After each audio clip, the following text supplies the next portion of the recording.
ದುಷ್ಟ ಸರ್ಪವೇ, ನಿನ್ನನ್ನು ಭೂಲೋಕಕ್ಕೆ ಕರೆತಂದವನು ನಾನು ಎಂಬುದು ನಿನ್ನ ನೆನಪಲ್ಲಿ ಚೆನ್ನಾಗಿರಲಿ.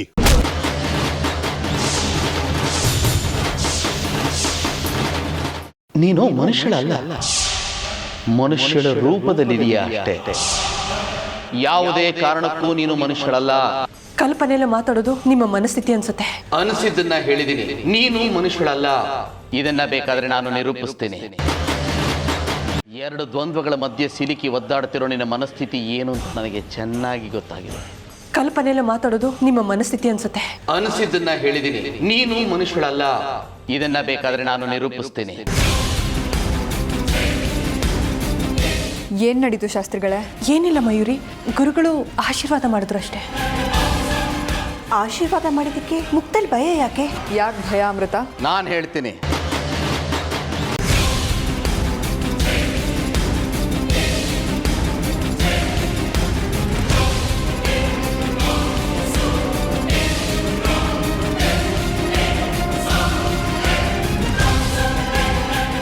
ಕೈ ಬಿಡಿ ಅರ್ಜುನ್ ಅವರೇ, ಕೈ ತುಂಬಾ ನೋವ್ತಿದೆ.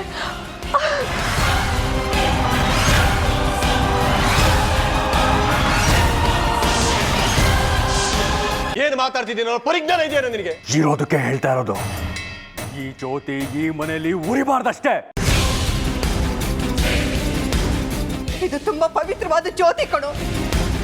ವರ್ಷದಿಂದ ಉರಿತಾ ಇರೋ ದೀಪ. ಯಾವುದೇ ಕಾರಣಕ್ಕೂ ಇದು ಆರ್ಬಾರ್ದು ಕಣೋ, ಆರ್ಬಾರ್ದು.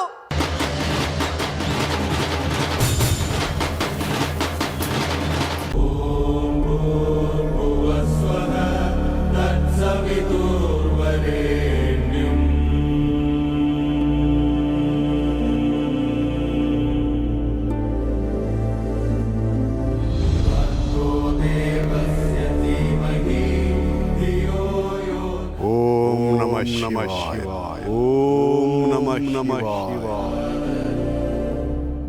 कर्पूरगौरं करुणावतारं संसारसारं भुजगेन्द्रहारं.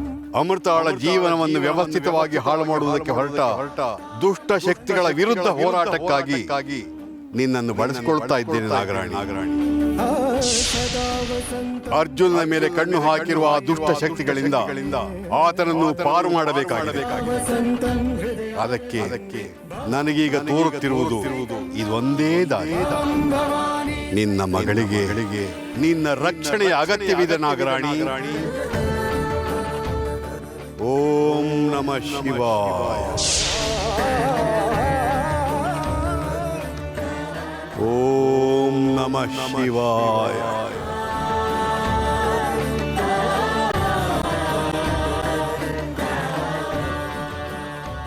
ಗುರುಗಳೇ,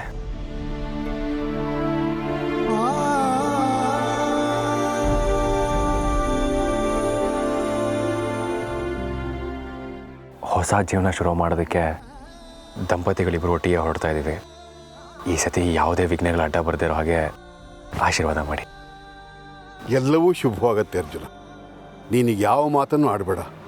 ಯಾಕೆ ಏನು ಅಂತ ಪ್ರಶ್ನೆನೂ ಕೇಳಬೇಡ. ಸುಮ್ಮನೆ ನಾನು ಹೇಳುವುದನ್ನು ಕೇಳ್ತಾ ಹೋಗು.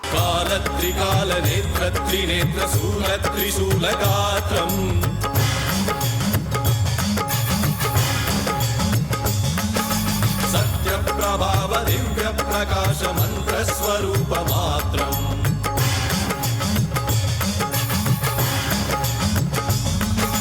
ನಿಷ್ಪ್ರಪಂಚಾದಿ ನಿಷ್ಕಲಂಕೋಹಂ ನಿಜ ಪೂರ್ಣ ಬೋಧಹಂ.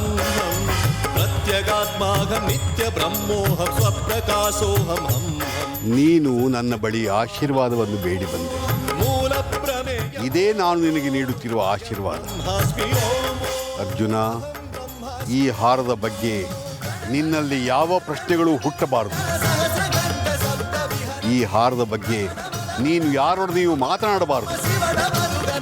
ಈ ಹಾರದ ಬಗ್ಗೆ ಅಮೃತಳಿಗೂ ಕೂಡ ಯಾವ ಸುಳಿವನ್ನು ನೀಡಬಾರದು. ಈ ವಿಚಾರ ನಿನ್ನಲ್ಲೇ ಇರಲಿ. ಎಲ್ಲವೂ ಶುಭವಾಗುತ್ತೆ. ಓಂ ನಮಃ ಶಿವಾಯ. ಓಂ ನಮಃ ಶಿವಾಯ.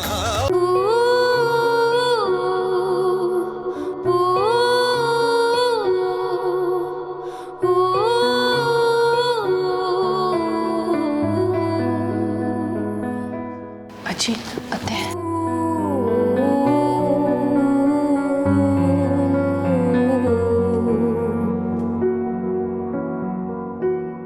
ಏನಾಯ್ತು? ಯಾಕೊಂಥರ ಬೇಜಾರಲ್ಲಿರೋ ಹಾಗಿದೆ? ಈ ಮನೇಲಿ ಏನೇನೋ ನಡೀತಾ ಇದೆ. ಒಂದು ಮುಗಿತಪ್ಪ ಅನ್ನೋಷ್ಟೊತ್ತಿಗೆ ಇನ್ನೊಂದು ಸಮಸ್ಯೆ ಶುರುವಾಗುತ್ತೆ. ಇದಕ್ಕೆಲ್ಲ ಏನು ಮಾಡಬೇಕು ಅಂತಾನೆ ಗೊತ್ತಾಗ್ತಿಲ್ಲ ಕಣೆ. ಯಾವ ವಿಚಾರದ ಬಗ್ಗೆ ಮಾತಾಡ್ತಿದ್ದೀರಾ ಅಜ್ಜಿ? ಅಮೃತ, ಅರ್ಜುನ್ ವರ್ತನೆನ ಗಮನಿಸಿದ್ಯಾ? ದಿನೇ ದಿನೇ ವಿಚಿತ್ರವಾಗಿ ಆಡ್ತಾ ಇದ್ದಾನೆ. ಒಂದು ಕ್ಷಣ ಹೀಗಿದ್ರೆ ಇನ್ನೊಂದು ಕ್ಷಣ ಹಾಗಿರ್ತಾನೆ. ನನಗಂತೂ ತುಂಬಾ ಭಯ ಆಗ್ತಾ ಇದೆ ಅಮೃತ. ಅದೇ ನನಗೂ ಯಾಕೋ ಹಾಗೆ ಅನ್ನಿಸ್ತಿದೆ. ಹೌದು, ನಿನ್ನ ಹತ್ರ ಅವನ ವರ್ತನೆ ಹೇಗಿದೆ? ಮನ್ಸು ಬಿಚ್ಚಿ ನಿನ್ನ ಹತ್ರ ಏನಾದರೂ ಮಾತಾಡಿದನಾ? ಇಲ್ಲ ಅಜ್ಜಿ, ಅವ್ರು ಮೊದಲಿನ ಥರ ನನ್ನ ಹತ್ರ ಬಾಯ್ಬಿಟ್ಟು ಮಾತಾಡೋದಾಗ್ಲಿ ನಡ್ಕೊಳ್ಳೋದಾಗ್ಲಿ ಯಾವುದೂ ಮಾಡ್ತಿಲ್ಲ. ನನ್ನ ಹತ್ರನೂ ಹೀಗೆ ವಿಚಿತ್ರವಾಗಿ ನಡ್ಕೋತಾರೆ. ನನಗೆ ಯಾಕೋ ಅವರು ಮೊದಲಿನ ಅರ್ಜುನ್ ಅಲ್ಲ ಅಂತ ಅನ್ನಿಸ್ತಿದೆ. ನಮಗೂ ಅದೇ ಬಿಡ್ಸೋಕ್ಕಾಗದೇ ಇರೋ ಕಗ್ಗಂಟಾಗಿದೆ ಅಮೃತ. ಅವನು ಇದ್ದಕ್ಕಿದ್ದಾಗೆ ಯಾಕೆ ಹೀಗೆ ವಿಚಿತ್ರವಾಗಿ ಆಡ್ತಿದ್ದಾನೆ ಅನ್ನೋದು ಗೊತ್ತಾಗ್ತಾನೇ ಇಲ್ಲ. ಅವನಿಗೆ ಏನಾಗಿದೆ ಅನ್ನೋದು ಅವನ ಬಾಯಿಂದಾನೇ ಹೊರಗೆ ತರಬೇಕು. ಮಾತಾಡೋಣ ಅಂದರೆ ಹೊರಗೆ ಹೋಗಿದ್ದಾನ ಅವನು. ಹೌದೇ ಅಮ್ಮ, ಈ ವಿಚಾರ ಇವತ್ತು ಇತ್ಯರ್ಥ ಆಗಲೇಬೇಕು. ಅದು ಮನೆಯವರೆಲ್ಲರೂ ಇದ್ದಾಗ ಮನೆಗೆ ಬಂದಿದ್ದ ದೀಪನ ಆರಿಸಿದ್ದಾನೆ. ಅದು ಅಲ್ಲದೆ ಎಲ್ರಿಗೂ ದುರಾಂಕಾರವಾಗಿ ಮಾತಾಡಿದ್ದಾನೆ. ಚಿಕ್ಕ ಮಗ ಅಂತ ಅವನ್ನ ಮುದ್ದಾಗಿ ಬೆಳೆಸಿದ್ದು ಜಾಸ್ತಿ ಆಯಿತು ಅನ್ಸುತ್ತೆ. ನೋಡು, ಅವನಿಷ್ಟಂತೆ ಅವನ್ನ ಬಿಡೋಕ್ಕಾಗಲ್ಲ. ಅವನಿವತ್ತು ಮನೆಗೆ ಬಂದಮೇಲೆ ಈ ವಿಚಾರದ ಬಗ್ಗೆ ಅವನ ಹತ್ರ ಮಾತಾಡಬೇಕು. ಹಾಂ ಹೇಮಾ, ವಿಷ್ಣುಗೆ ಫೋನ್ ಮಾಡಿ ಆದಷ್ಟು ಬೇಗ ಮನೆಗೆ ಬರೋಕ್ಕೆ ಹೇಳು.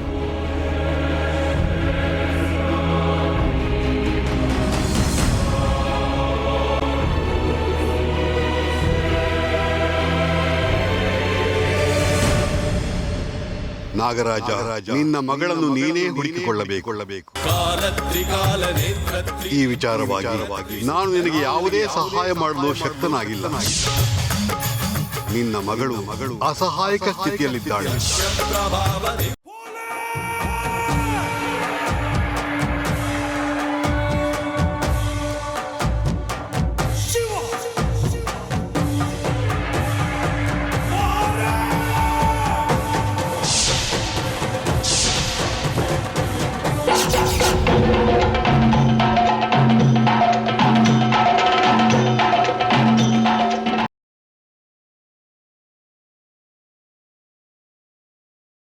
ಮತ್ತು ಸಂದಾಗಿ ಓದಿದ್ರೆ ಒಳ್ಳೆ ಕೆಲಸ ಸಿಗ್ತದೆ, ಒಳ್ಳೆ ಸಂಬಳ ಸಿಗ್ತದೆ, ಆಮೇಲೆ ಒಳ್ಳೆ ಹೆಂಡ್ರು ಸಿಗ್ತಾಳಂತೆ. ಹಾಂ, ಬುಲೆಟ್ ಗಾಡಿಯ ತಗೊಂಡು ಆರಾಮಾಗಿ ಊರೆಲ್ಲ ಸುತ್ಬೋದಂತೆ. ನಂತಾವ್ ಯಾಕೆ ಹೇಳ್ತಿದೀಯಾ? ಸುಮ್ಕೆ ಅರ್ಥ ಆಲಿ ಅಂತ.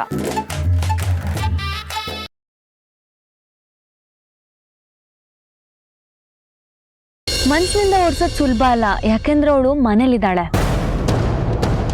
ಆದ್ರೆ ಮನೆಯಿಂದ ಓಡಿಸೋದು ಸುಲಭ ಅಲ್ವಾ? ಆ ಡುಮ್ಮಿ ಅಪ್ಪನ ಸಪೋರ್ಟ್ ಇದೆ ಅಂತ ಮೆರಿತಾ ಇದ್ದಾಳೆ. ಅಪ್ಪನ ಮುಂದೆನೆ ಅವಳು ನಾಟಕ ಬಯಲು ಮಾಡಿದ್ರೆ ಈ ಮನೇಲಿ ಜಾಗ ಇರಲ್ಲ ಅಲ್ವಾ? ಅವಳನ್ನ ಮದುವೆ ಆಗಿದ್ದು ದುಡ್ಡಿನ ಆಸೆಗೋಸ್ಕರ ಅಂದೆ ಅಲ್ವಾ? ಆದ್ರೆ ಇದನ್ನೇ ಕನೆಕ್ಟ್ ಮಾಡಿ ಅವಳ ಬಣ್ಣನ ಬಯಲು ಮಾಡೋ ಹಾಗೆ ಏನಾದರೂ ಪ್ಲಾನ್ ಮಾಡಿದ್ರೆ?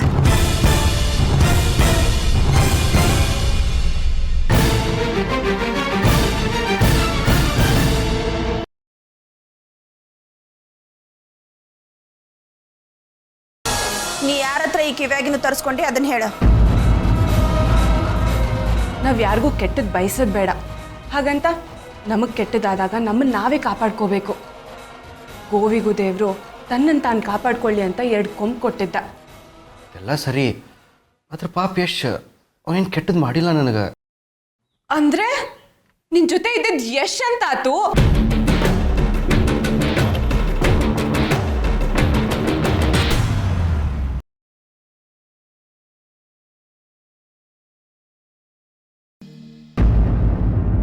ಮಾವ, ನೀವ್ಯಾಕೆ ಅವಳ ಬ್ಯಾಗ್ ತಕೊಂಬಂದ್ರಿ?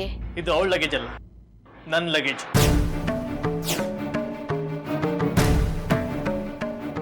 ಅಂದ್ರೆ ಅಂದ್ರೆ ಶನಯ ಜೊತೆ ನಾನು ಈ ಮನೆ ಬಿಟ್ಟು ಹೋಗ್ತಾ ಇದ್ದೀನಿ.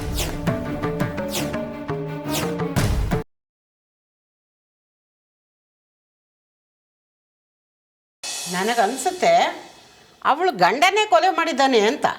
ನನಗೂ ಹಾಗೆ ಅನಿಸ್ತಾ ಇದೆ. ಅವರಿಬ್ಬರ ಮಧ್ಯೆ ಅಂಡರ್ಸ್ಟ್ಯಾಂಡಿಂಗ್ ಇರಲಿಲ್ಲ ಅಂತ ನೀವೇ ಹೇಳ್ತಿದ್ರಲ್ಲ. ಸದ್ಯಕ್ಕೆ ಸಿಕ್ಕಿರೋ ಕ್ಲೂಗಳೆಲ್ಲ ಅವ್ರ ಗಂಡ ರವಿತೇಜ ಕಡೆನೇ ಬೆಟ್ ಮಾಡಿ ತೋರಿಸ್ತಿವೆ. ಅಕ್ಕ, ಭಾವನವ್ರ ಮನೇಲಿ ನೋಟ್ಬುಕ್ ಸಿಕ್ಕಿದೆಯಲ್ಲ, ಅದ್ರ ಬಗ್ಗೆ ಇವ್ರಿಗೆ ಹೇಳಿದ್ದೆ. ಅದೇ ಥರ ಒಂದು ಚೀಟಿಲಿ ಹೆಸರುಗಳು, ಕಾಂಟ್ಯಾಕ್ಟ್ ನಂಬರ್ ಎಲ್ಲ ಬರೆದಿರೋದು ಅವ್ರ ಮನೆ ಮುಂದೆ ಸಿಕ್ಕಿದೆ. ಅದಕ್ಕೆ ಕರ್ಕೊಂಬಂದೆ.